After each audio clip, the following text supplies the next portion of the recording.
ॐ यश्छन्दसां वृषभो विश्वरूपः छन्दोभ्योऽध्यमृतात् सम्बभूव समेन्द्रो मेधया स्पृणोतु अमृतस्य देवधारणो भूयासं शरीरं मे विचर्षणं जिह्वा मे मधुमत्तमा कर्णाभ्यां भूरिविश्रुवम् ब्रह्मण कोशोऽसि मेधया पिहितः श्रुतं मे गोपाय ॐ शान्ति शान्ति शान्तिः।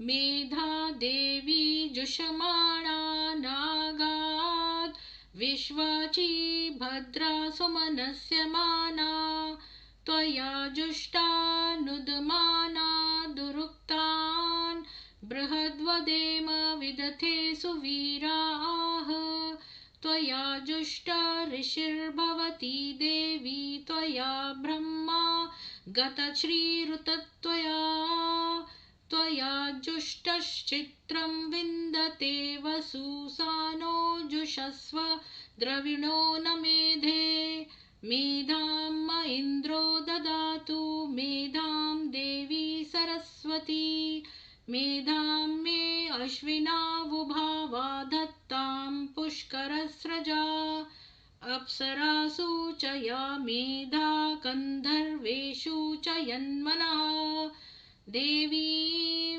मेधा सरस्वती सा मां मेधासुरभिर्जुषता गुस्वाहा आमां मेधासुरभिर्विश्वरूपा हिरण्यवर्णा जगति जगम्या ऊर्जस्वती पयसा पिन्वमाना सा मां मेधासु प्रतीकाजुषन्तां मयि मेधां मयि प्रजां मयि अग्निस्तेजो दधातु मयि मेधां मयि प्रजां मयीन्द्र इन्द्रियं दधातु मयि मेधां मयि प्रजां मयि सूर्यो भाजो दधातु। ॐ महादेव्यै च विद्महे ब्रह्मपत्नी च धीमहि तन्नो वाणी प्रचोदयात्। ॐ हंस हंसाय विद्महे परमहंसाय धीमहि तन्नो हंसः प्रचोदयात्। ॐ शान्ति शान्ति शान्तिः।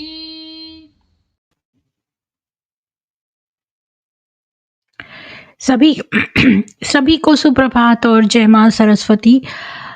इंदिरा जी, अनमोल पीर जी, शिव कुमार गोंद जी, दुष्यंत पटेल जी, आप सभी लोगों को बहुत बहुत साधुवाद और आभार। तो आज आपने इनका नाम नहीं सुना होगा।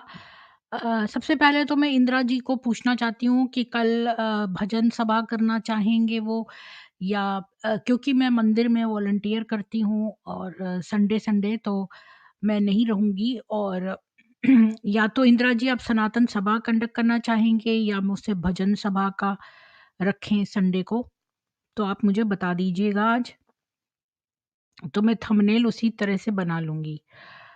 तो सबसे पहले तो आप ये शेयर कर दीजिए और मैं हेडलाइंस पढ़ देती हूँ। मुख्य जो समाचार हैं आज के। तो पुराना हिस्ट्री शीटर है 3 लोगों का हत्यारा 70 साल का लल्लन खान। कभी घोड़े पर चलता और खुद को कहता गब्बर खान। घर से बरामद हुए 30 माउजर। गिरी हुई हरकत शर्म आनी चाहिए। मौत के बाद इंस्टाग्राम पर प्रकट हुई पूनम पांडे तो सेलेब्स ने लताड़ा, कहा कलयुग में स्वागत है। वो यात्रा जो न होती तो राम राम कहना भी होता अपराध। जब अधर्म वाले कानूनों के खिलाफ मैसूर से निकले थे आडवाणी, नक्सलियों के गढ़ में लहराया था भगवा। मस्जिद में बुत रखने से बुत खाना नहीं बन जाती। आज कुत्तों का वक्त है, जहर उगल रहा मुफ्ती सलमान। ऑप इंडिया की एक्सक्लूसिव रिपोर्ट पर एफआईआर दर्ज। अच्छा, ये जो पिछला वाला न्यूज़ मैंने पढ़ा था, 1993 में लाल कृष्ण आडवाणी जनादेश यात्रा पर निकले। मैसूर से यात्रा शुरू हुई। यात्रा की सफलता ये रही कि देश अधर्म वाले काले कानूनों से बच गया। डेयरी वाले ने निकाल दिया टेंट में रहे। स्ट्रीट फूड बेचने वालों के साथ काम किया। केविन पीटरसन भी हुए यशस्वी जायसवाल के संघर्ष कपल। 22 की उम्र में ठोका दोहरा दशक। नाटक में अच्छा ये भी देखिए, कुई कुई करता है तो ठीक नहीं। कांग्रेस अध्यक्ष मल्लिकार्जुन खड़गे के लिए अपनी ही पार्टी का बूथ एजेंट कुत्ता कहा। जो भौंकता है उसे लो। नाटक में माता सीता को सिगरेट फूंकते हुए दिखाया। वीडियो वायरल होने पर लोगों में गुस्सा। पुणे विश्वविद्यालय में एबीवीपी ने दर्ज कराई एफआईआर। बंगाल में केंद्रीय पुलिस में भर्ती हो गए पाकिस्तानी। फर्जी निवास प्रमाण पत्र के जरिए खेला। 8 जगहों पर सीबीआई की रेड। अब यूपी में ही मिल रहा काम। तमिलनाडु से लौट रहे मजदूर। राम मंदिर प्राण प्रतिष्ठा के बाद कारोबार की बल्ले बल्ले। सुधरी हुई कानून व्यवस्था भी एक कारण। बच्चा था मानसिक रूप से परेशान। मां कर रही थी होटल में सेक्स पार्टी। अमेरिका के स्कूल में 4 बच्चों की हत्या करने वाले नाबालिग की मां पर केस। 60 साल की हो सकती है सजा। हाँ, यहाँ तो सजा 300 वर्ष की भी दी जाती है। कनाडा में मारे गए आतंकी निज्जर के दोस्त के घर फायरिंग। अमेरिका में भारत विरोधी आयोजन में लड़ पड़े 2 खालिस्तानी गुट। ये गुट आपस में ही लड़ लड़ के खत्म हो जाए तो अच्छा है। लाल कृष्ण आडवाणी को भारत रत्न।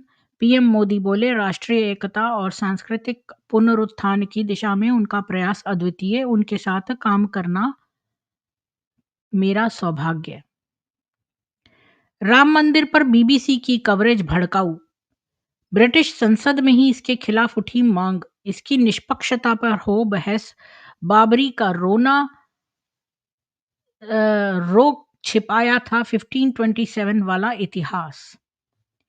एएपी विधायकों को खरीदने की कोशिश कर रही बीजेपी। अरविंद केजरीवाल के दावे पर अब दिल्ली पुलिस ने मांगे सबूत। घर पहुंची क्राइम ब्रांच की टीम। जिंदा है पूनम पांडे। ड्राइवर से लेकर को स्टार तक बता रहे अलग कहानी। मीडिया में मौत पर चल रही किस्म किस्म की थ्योरी। 40 सीटें भी कांग्रेस जीत जाए तो बड़ी बात। ममता बनर्जी ने बता दी इंडी गठबंधन की औकात। राहुल गांधी की यात्रा को बताया फोटोशूट। नहीं, मैंने तो सुना है कि बॉडी डबल ने किया है उसका।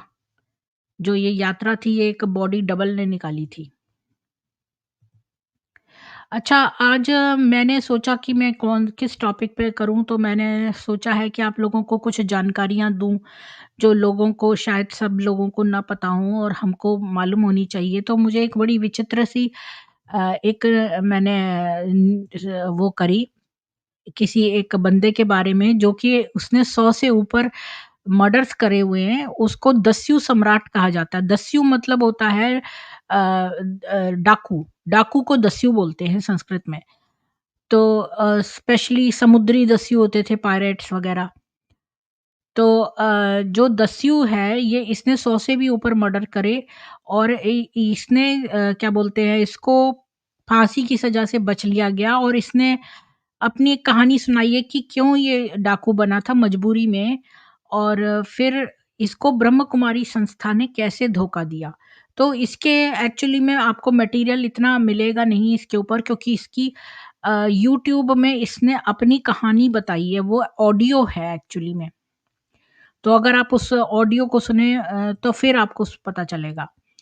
तो मैं आपको इसकी कहानी बताती हूँ कि सबसे पहले तो मैं इसकी डाकू वाली कहानी बताती हूँ। तो प्लीज़ आप सब लोग शेयर कर दीजिए। इंदिरा जी आपको राम राम। अनमोल पीर जी राम राम आपको। शिव कुमार जी जय सिया राम। दुष्यंत पटेल जी जय श्री कृष्ण। तो मैं इसकी कहानी आपको थोड़ी सी बताती हूँ कि ये जो है खुद इसने जो है कई जगहों पर अपनी ये कहानी बताई है न्यूज़पेपर्स को। ये पुरानी बात हो गई है।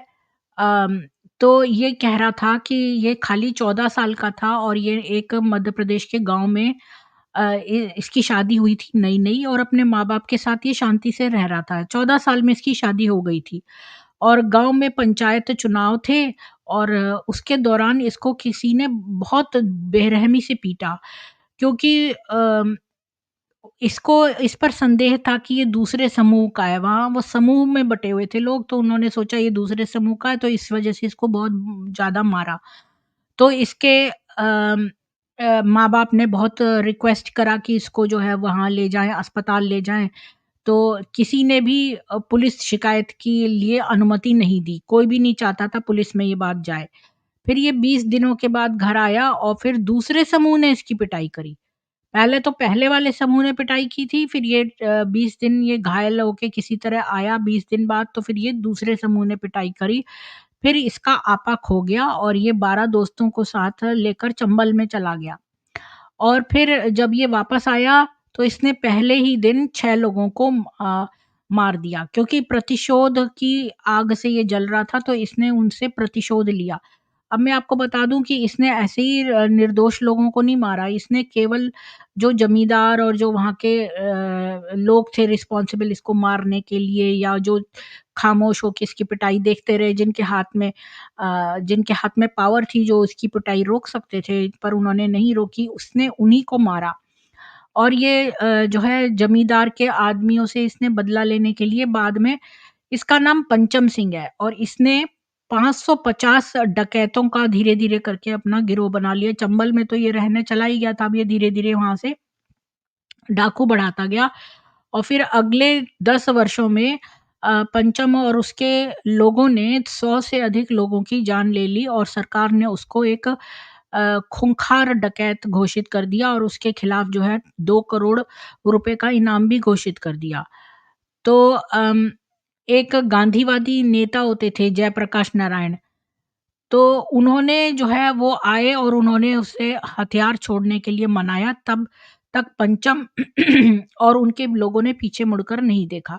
पंचम और 550 यानी 550 अन्य डकैतों के साथ इंदिरा गांधी की सरकार के सामने इन लोगों ने आत्मसमर्पण कर दिया और जेल में आजीवन कारावास की सजा, उस समय कुछ 14 साल या कितने होती थी, वो काटने के बाद वो एक सुधरे हुए व्यक्ति के रूप में बाहर आए। और फिर तब से वो छात्रों और जेल के कैदियों के साथ समय बिता रहे थे और शांति और अहिंसा का संदेश फैला रहे थे और बोल रहे थे कि मैं कभी राजनीति में शामिल नहीं होना चाहता। और उन दिनों आत्मसमर्पण करने वाले जितने भी डकैत थे वो 30 बीघा ज़मीन पर खेती करके शांति से रह रहे थे। और पंचम ये भी बताता है लोगों को कि जब वो डाकू था तब भी वो जंगलों में 4 घंटे डेली पूजा करता था। के सनातनी जी, आपको भी सिया राम। तो ये तो था उसका बचपन से डाकू बनने का सफ़र। अब जो है वो ये भी कहता है कि ये जो है महात्मा बन गया और इसने बताया कि इसके साथ के 2 डाकू थे, भोर सिंह और माधो सिंह, और इनका पूरे मध्य प्रदेश में पूरा गिरोह था और इसने बहुत लोगों की हत्या की, ये तो मैंने आपको बता ही दिया है। और 1972 में जो है अदालत ने इसको पहले फांसी की सज़ा सुनाई थी, फिर जयप्रकाश नारायण जी ने इसकी उम्र कैद में बदल दी थी और फिर इसके बाद आखिरी दिन जब इसका था तो ब्रह्म कुमारी ईश्वरीय विश्वविद्यालय। अब आपको ये भी बता दूँ कि ब्रह्म कुमारी के भी 2 फाड़ हो गए हैं। एक तो है ब्रह्म कुमारी बीकेएस करके, और ये मैंने आपको पिछले अपने स्ट्रीम जो ब्रह्म कुमारी पे की थी उसमें बताया था। एक तो बीकेएस है और एक पीबीकेएस है। तो ख़ैर, तो ये ब्रह्म वो जो है जो इसका जो अगला था ना लेखराज का नेक्स्ट वाला दीक्षित, उसने उसके अंदर जो है आत्मा आने लगी तो उसने अपना दीक्षित बदनाम हो गया था तो उसको ब्रह्म कुमारी ने हटा दिया अपने उससे, उसके ऊपर एफआईआर हो गई थी। 41 लड़कियाँ जो हैं निकली थीं जो केजेस में बंद थीं वहाँ पर रोहिणी में। तब से जो है इसको हटा दिया गया था इसके ग्रुप से, और ये जो दीक्षित है इसने अपना पीबीकेएस खोला था।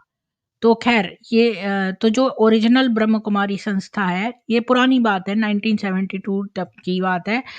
तो ये ब्रह्म कुमारी ईश्वरीय विश्वविद्यालय की जो मुख्य संचालिका है ना, वो दादी प्रकाश उसको बोलते हैं, वो जेल आई और उसने अ, वो कहता है पंचम सिंह कि भाई इंदिरा गांधी ने वो चुनौती दी थी कि डाकुओं का मन बदलो, तो दादी ने प्रेरित किया तो मन बदल गया। तो ये कहता है कि जो एक ज़माने में खूंखार डाकू था, और मैं आपको इसकी शक्ल भी दिखा देती हूँ।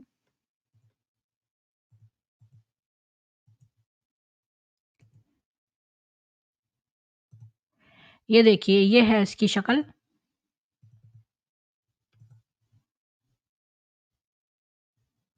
ये है इसकी शक्ल, पंचम सिंह। ये था पहले डाकू और अब ये ऐसा है। और पंचम 25 राज्यों की 400 जेलों में प्रवचन कर चुके हैं।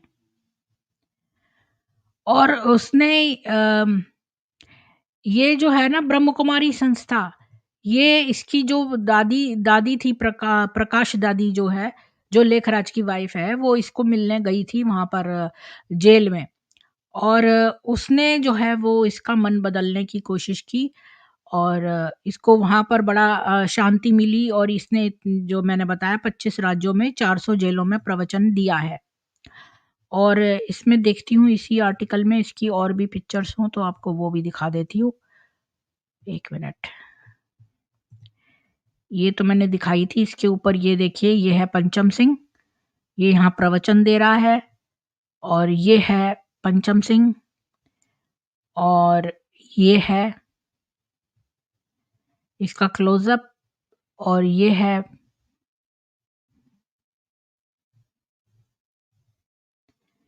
ये। इसमें बस इतनी इन्फॉर्मेशन लिखी है कि भई ब्रह्म कुमारी इसको विज़िट करने आई थी और इसको फांसी की सज़ा हुई थी। फिर क्या है कि तो ब्रह्म कुमारी जो संस्था है उसमें जो है वो अम, बाद में क्या किया कि इसका सारा पैसा, इसने अपना जितना भी पैसा था और इसके पास जितनी संपत्ति थी, इसने ब्रह्म कुमारी ने इसको फुसला लिया। पहले तो ये राजयोग वगैरह में गया तो इसको बड़ा वहाँ पर बड़ा अच्छा लगा। ये तो ट्रैप करने का साधन है ही। राजयोग जो ये कराते हैं 7 डेज़ का माउंट आबू में, वहाँ आपको जाना पड़ता है जब आप ब्रह्म कुमारी वो जॉइन करते हैं। तो वो सबसे first impression is the last impression, तो वो बहुत बढ़िया कराते हैं ये। तो राजयोग तो आप वैसे ही कहीं से सीख सकते हैं। राजयोग और ये कुछ मोटिवेशनल और स्पिरिचुअल चीज़ें इन्होंने अपने अट्रैक्शंस रखे हुए हैं लोगों को फँसाने के। फिर जब एक बार आप चले जाते हैं तो ये कहते हैं, इन्होंने उसको कहा कि भई हम तुम्हारा पूरे उम्र जो है तुम्हारा ध्यान रखेंगे, और इसकी सारी संपत्ति हड़प ली, और कन्याओं के बारे में भी, इसकी एक बेटी भी है। तो इन्होंने जो है, मैं आपको आगे बताऊँगी कि तो चलिए थोड़ा-सा देख लेते हैं, इसी में से पढ़ते हैं। तो पहले तो मैं ये बंद कर देती हूँ, 1 मिनट, जो बैनर है।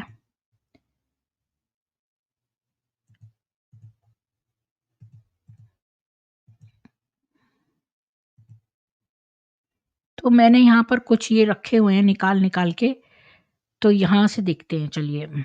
तो ये है अ, ब्रह्म कुमारी, ये कुछ न्यूज़पेपर कटिंग्स हैं मैंने निकाल के रखी हैं।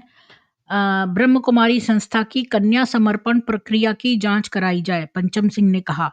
ब्रह्म कुमारी संस्था के अंतर्राष्ट्रीय स्टार प्रचारक रहे पूर्व दस्यु सम्राट पंचम सिंह चौहान ने ब्रह्म कुमारी संस्था के कन्या समर्पण प्रक्रिया को समाज एवं धर्म की व्यवस्था के विपरीत बताते हुए कहा कि ब्रह्म कुमारी संस्था के लोग भोली भाली कन्याओं एवं शादीशुदा महिलाओं को अपना मनगढ़ंत जान सुनाकर, बहला फुसलाकर, आजीवन सहयोग करके जीवन यापन की व्यवस्था करने का झूठा आश्वासन देकर, जीवन समर्पण करवाकर ब्रह्म कुमारी बना देते हैं और फिर उनके जीवन का शोषण करते हैं।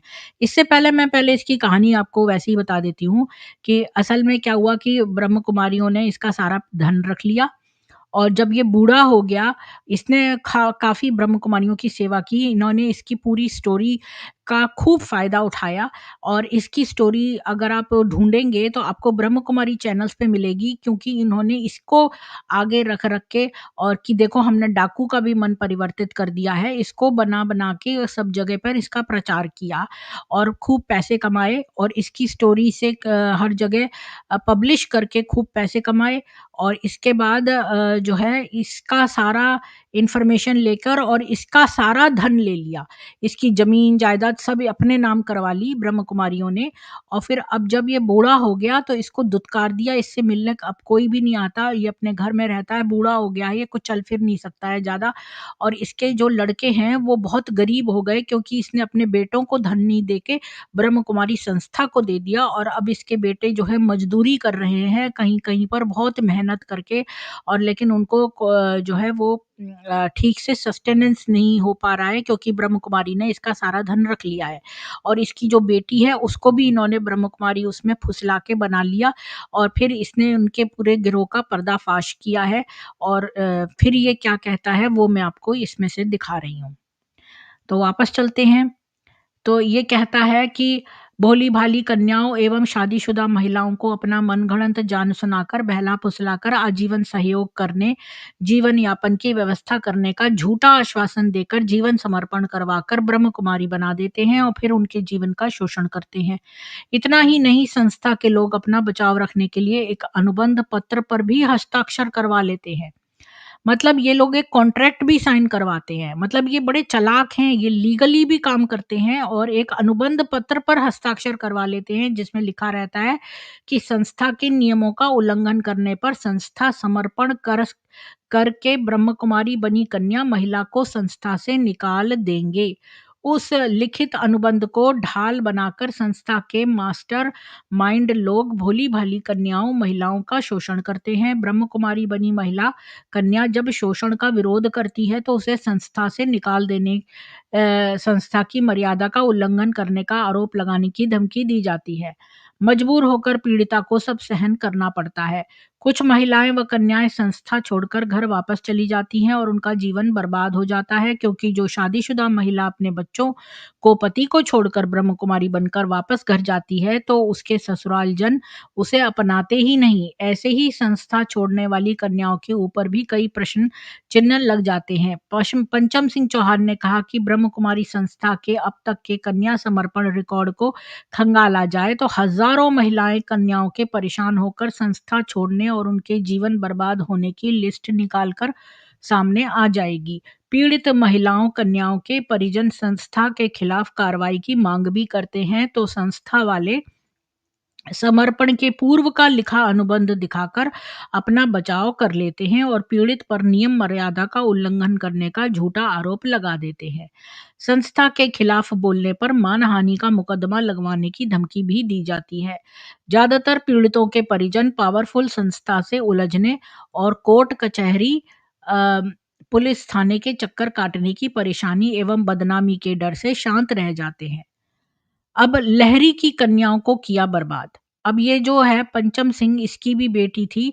सन 96, इसने बताया, पंचम सिंह चौहान ने बताया कि सन 1986 के लगभग भोपाल के ब्रह्म कुमारी संस्था के सेंटर राजयोग भवन में 55 कन्याओं का जीवन समर्पण हुआ था, जिसमें से मेरे गृह नगर लाहौर की, यानी ये वहां पर लाहौर का रहने वाला है, वहां की 6 कन्याओं का समर्पण हुआ था, जिसमें मेरी बच्ची भी शामिल थी। इसकी छोटी बच्ची को भी इन्होंने दिया था। अभी मैं आपको एक ये सीन दिखाती हूँ, ये देखिए। ये है ब्रह्म कुमारी संस्था का कन्या समर्पण समाज की परंपरा के विरुद्ध। ये देखिए, आप छोटी-छोटी लड़कियां बैठी हैं, आपको राइट में दिख रही होंगी। ये देखिए, ये जो छोटी-छोटी लड़कियां बैठी हुई हैं, और ये है समर्पण समारोह, और इन लड़कियों को इस तरह से बिठाला जाता है, ये यहाँ अपना पूरा जीवन समर्पण करती हैं। तो इसने बताया कि इसके टाउन से मतलब गाँव से 6 कन्याओं का समर्पण हुआ था जिसमें मेरी बच्ची भी शामिल थी, ये कह रहा है। उन कन्याओं को समर्पण के कुछ महीनों बाद ही संस्था के ज़ोन इंचार्ज ने परेशान किया, यानी कि ये लोग मोलेस्ट करते हैं, जिसके चलते उन्होंने संस्था छोड़ दी। उक्त कन्याओं के द्वारा समर्पण महोत्सव में दिए गए लाखों रुपए हड़प लिए, मेरी बच्ची के 10 तोला सोने के जेवर भी हड़प लिए, क्योंकि ये उसका एक तरह से ब्याह कर देते हैं संस्था के साथ, तो ये काफ़ी जेवर-वेवर जो भी उसके वो सब भी लेते हैं संस्था वाले, और वो जो रुपए जो है वापस नहीं करते जब अगर वो छोड़ दें तो। पंचम सिंह चौहान ने कहा कि सरकार को इस संस्था की कन्या समर्पण प्रक्रिया की उच्च स्तरीय जाँच करवानी चाहिए और धोखेबाजी, विश्वासघात की शिकार हुई कन्याओं, महिलाओं को न्याय दिलाना चाहिए। पंचम सिंह चौहान ने बताया कि मुझे ब्रह्मकुमारी संस्था के वरिष्ठ लोगों ने परिवार सहित आजीवन हर प्रकार का सहयोग देने का वचन दिया, तो मैंने अपनी सारी संपत्ति और रहने का 1 करोड़ का मकान संस्था को दान दे दिया और घर परिवार, पत्नी, बच्चों को छोड़कर संस्था में समर्पित हो गया। संस्था ने मेरे भारत के 28 राज्यों सहित देश विदेशों में कार्यक्रम करवाए। यानी इन्होंने इसको खूब क्योंकि ये डाकू था ना पहले, तो इन्होंने कैसे डाकू का मन परिवर्तित कर दिया, ये सारा इन्होंने प्रचार किया, जबकि उसका तो मन खुद से ही परिवर्तित हो गया था। लेकिन फिर भी इन लोगों ने उसका खुद क्रेडिट लिया और इसको भारत के 28 राज्यों में बहुत सारे कार्यक्रम कराए और विदेशों में भी करवाए, और चंबल के खूंखार डाकू के जीवन परिवर्तन की कहानी सुनाकर लाखों लोगों की भीड़ जुटाई और करोड़ों रुपए कमाए। अब जब मैं वृद्ध हो गया, यानी बूढ़ा हो गया और चलने फिरने में असमर्थ हो गया, तो संस्था ने मुझसे नाता तोड़ लिया। पिछले 3 सालों से संस्था का कोई भाई-बहन हमारे पास नहीं आया। मैं बीमार हालत में मजबूर होकर अपने बच्चों के पास रह रहा हूँ।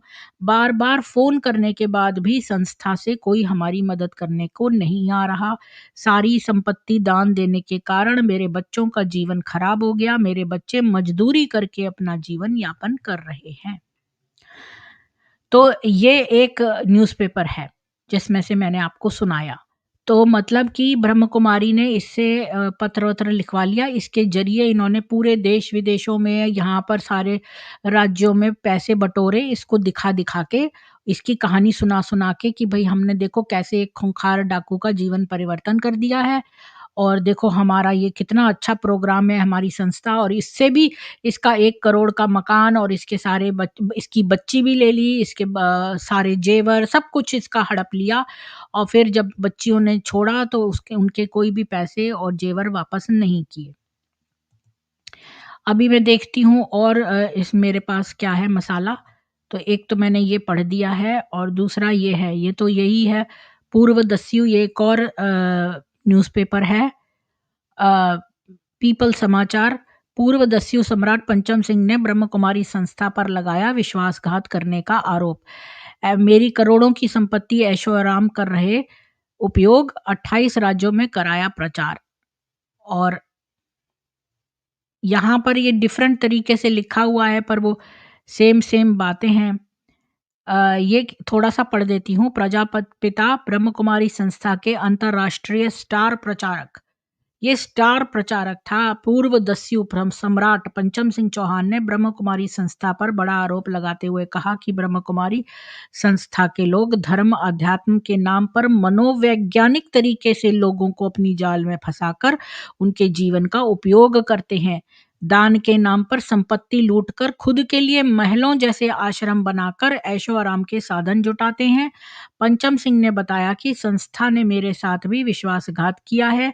मैंने अपना घर परिवार, बच्चों को छोड़कर समर्पित होकर 50 साल का समय संस्था के प्रचार में लगाया।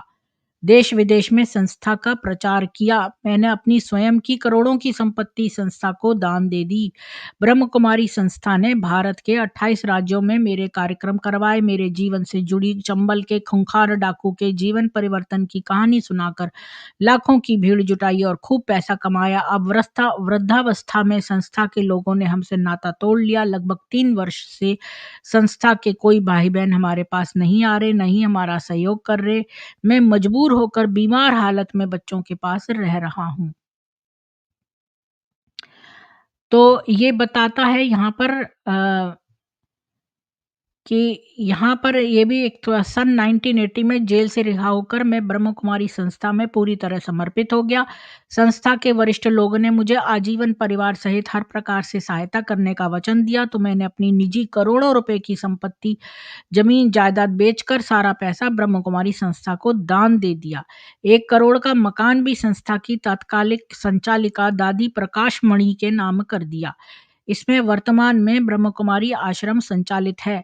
सारी संपत्ति दान देकर अपने परिवार बच्चों को छोड़कर मैंने 50 साल का समय संस्था के प्रचार में लगाया।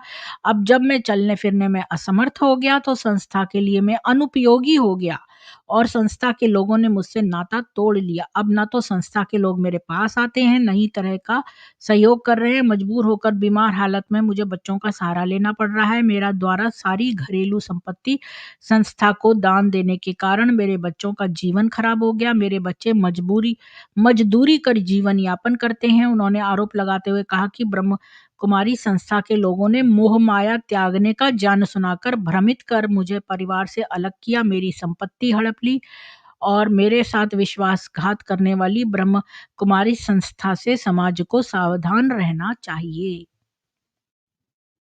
जी, अभी मैं सारे नहीं पढ़ूँगी, यहाँ भी एक और है ये अखबार, इसमें भी यहाँ पर निकला है पूर्व ये अखंड आवाज़ ये यहाँ पर।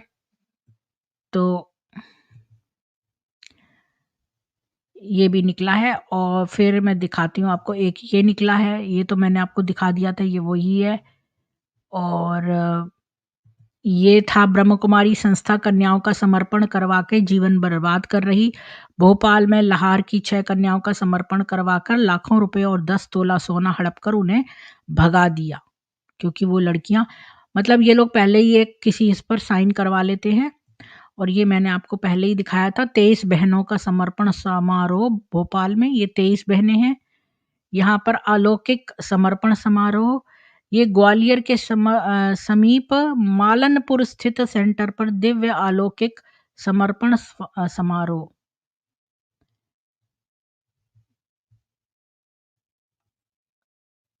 ये भी मैंने आपको दिखाया, ये भी वही है। और ये भी वही है। तो बस ये सारी न्यूज़ेस मैंने कलेक्ट करी हैं और मैंने इसकी थोड़ी-सी ऑडियो रिकॉर्डिंग सुनी है, इसकी कहानी की, और मैंने आपको शॉर्ट में बता दिया है और आपको ऑथेंटिक न्यूज़पेपर सोर्सेज़ से इन्फॉर्मेशन दिखा दी है कि ये मैंने इंटरनेट से कॉपी पेस्ट नहीं करके बताई है आपको, अखबारों में आई हुई है ये इन्फॉर्मेशन, ये रिकॉर्डेड इंटरव्यूज़ हैं। और तो ये है पूरा मामला। अब मैं एक लिंक दे देती हूँ, तो आप लोगों का क्या कहना है इस बारे में? इसको मैं पिन कमेंट में डाल देती हूँ। वंदे मातरम जी, आपको राम राम, सिया राम। राजेश शाह जी, आपको भी राम राम। के सनातनी जी, राम राम। तो मैं इसको पिन कमेंट में डाल देती हूँ और आप लोग आके अपनी राय रख सकते हैं कि आपका क्या कहना है इस बारे में।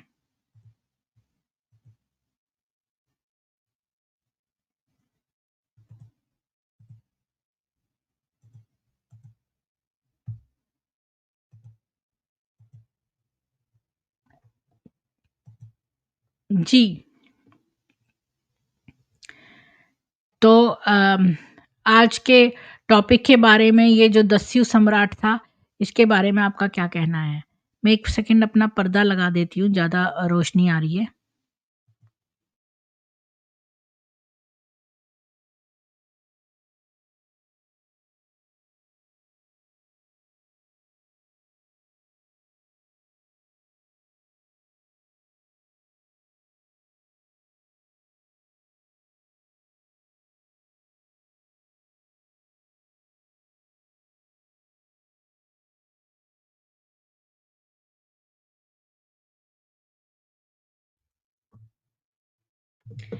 जी।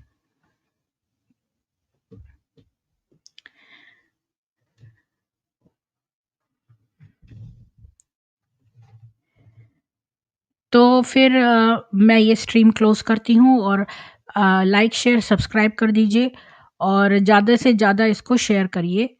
आप सभी के ऊपर ईश्वर की अनुकंपा रहे। जय सनातन वैदिक हिंदू विश्व। राम राम, सिया राम।